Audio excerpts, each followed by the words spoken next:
YouTube, it's Zoe or Read by Zoe, and today I have a book haul for you all. I haven't done a book haul since BEA, I think, so it's been a while. And I have some books to share with you all. I'm very excited about all of these because I have a lot of books from different genres. I have some children's books, I have some adult books, I have some young adult books, so let's get on into the video. The first book I have to show you all I was sent to by Source Books, so let's open this up. This is like industrial glue. Okay, we got this. Okay, it is Labyrinth Lost by Zarayda Cordova, which I've heard a lot about, especially during this past Diversathon, which just happened a couple of weeks ago. It's a readathon where you read diverse books, and a lot of people were reading this book. I'm going to read you all what it says in the front flap of the cover because I think it sounds really interesting. It says, "Nothing says happy birthday like summoning the spirits of your dead relatives. Alex is a bruja, the most powerful witch in a generation, and she hates magic. At her death day celebration, Alex performs a spell to rid herself of her power, but it backfires. Her whole family vanishes into thin air, leaving her alone with Nova, a brujo boy she can't trust. A boy whose intentions are as dark as the strange markings on his skin. The only way to get her family back is to travel with Nova to Los Lagos, a land in between, as dark as Limbo and as strange as Wonderland." Oh my goodness, that sounds so cool, and bruja is witch in Spanish, if you don't know. I think this sounds so promising and so unique. I love how it combines Latin American traditions and heritage with fantasy. I took Spanish for about 5 years, I think, in school, and I really enjoyed it. We learned all about traditions and the Day of the Dead. I haven't seen any of that in a book before, especially not a fantasy book, so I'm very excited, very intrigued, and this is the first book in a series. I was going to go out and get this book because I had heard such great things, but then they said that they wanted to send the book to me, so thank you so much, Source Books, for sending me this book and for sponsoring this video. Also on the back, one of the blurbs says that it's creepy, and it's October, so a perfect time to read a creepy book, and it's a diverse book as well, so double win! The next 3 books that I have are books that I bought during Booktubeathon, and I've already talked all about them, so we're gonna go pretty quickly through these books. The first one is Scott Pilgrim's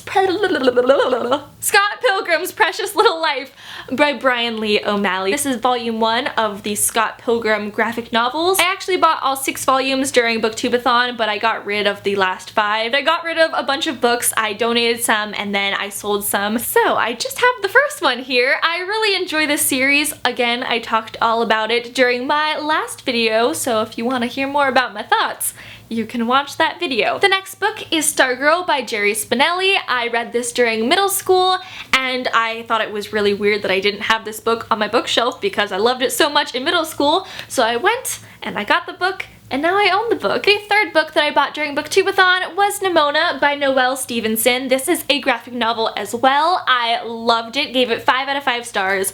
I love the artwork, it's so colorful, and I love the main character. All of the characters. It's about villains and magic and shape-shifting. I then bought a slightly more boring book. It is The Life-Changing Magic of Tidying Up, the Japanese Art of Decluttering and Organizing by Marie Kondo. This is the reason why I did all of the getting rid of books on my bookshelves. I still have a lot of books. I just got rid of some books that I didn't really enjoy that much, or I didn't want to read again. It explains it all in this book. It's all about organizing your life and getting rid of stuff that you don't need, surrounding yourself with stuff that brings you joy. So that's what I did. The next book that I got was Everything Everything by Nicola Yoon. This is such a pretty cover. I love just looking at it, especially after you've read the book. Don't look at it too closely if you haven't read the book. It's not gonna spoil you, but you'll be aware of some stuff. This book follows an 18-year-old girl who has a very rare disease that makes her basically allergic to everything in the outside world. So for the past 17 years, she has lived at home, basically in a bubble. She cannot touch anything that has been in the outside world. She can't like open her windows. Then one day, a boy moves in next door and she falls in love with him, and he lives in the outside world. So stuff happens, you know?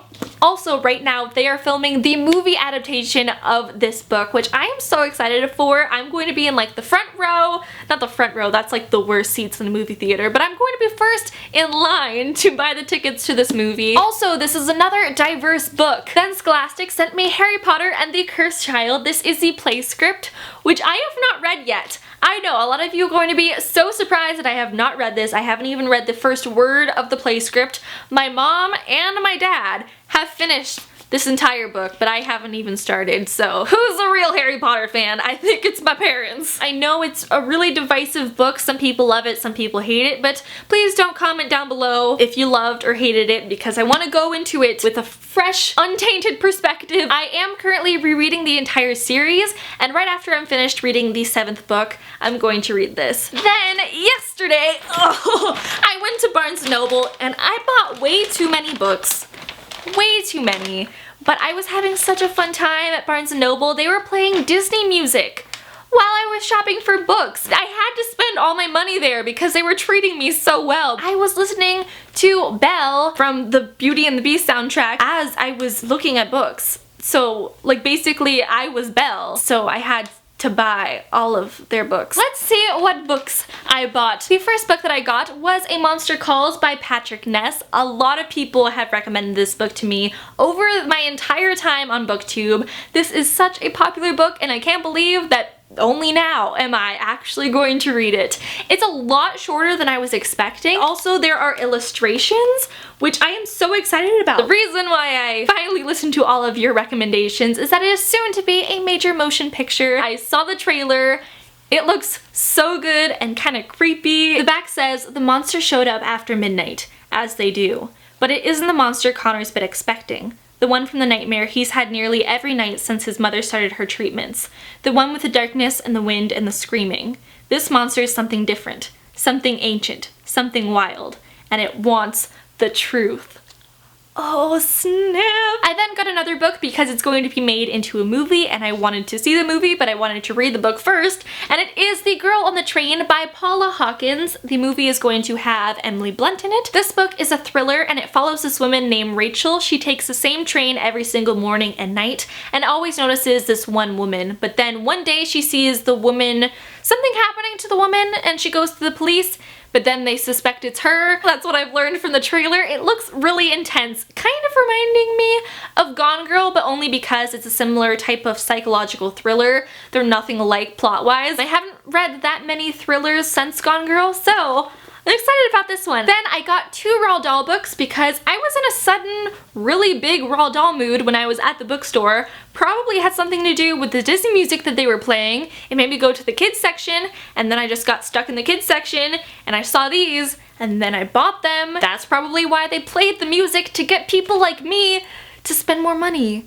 Which is what happened, so good job, Barnes & Noble, you know what you're doing. I got The Witches because, again, it is October and Halloween, and witches. Also, this book kind of creeped me out when I was younger. I don't really know why. Then I got Matilda because this was one of my favorite books when I was younger, and I realized that I don't own it, and I really want to read it again. Telekinesis and reading. I then got Aesop's Illustrated Fables, mostly because I love this cover, and that makes me sound so shallow that I got it because of the cover, but also I really love Fables, and this is something that I felt like I needed in my library. Why do I have this plastic still on here? There we go.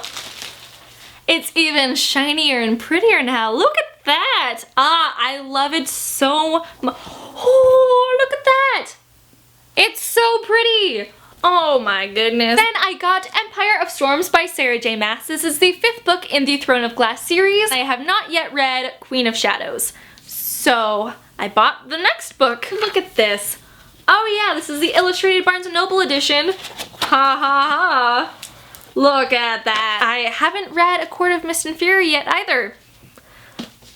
I'm so behind. I really do love Sarah J. Maas's writing though, so I know that I will get to this book. This is not just a random purchase. I know I will read it. Today marks the end of my reading slump. The last book that I bought, why did I get it? I don't know. Because it's October? Halloween? Maybe. We're gonna justify it like that. I got It by Stephen King. This is 1,155 pages. of scary clowns. And I'm afraid of clowns. But I thought that I need to face my fears and actually read something scary. So I got the scariest book I could think of. I wanted to read something outside of my comfort zone. And this is about as far out of my comfort zone as I could think of. So wish me luck, everybody. So those are all of the books that I got recently. I hope you all enjoyed. Tell me down below what book you are going to read for this Halloween season. What creepy, crawly, scary, thrillery book you're going to pick up. Obviously, for me, it's It, if I can build up the courage to read the first page. Thank you all so much for watching, and I will talk to you all soon in my next video. Bye!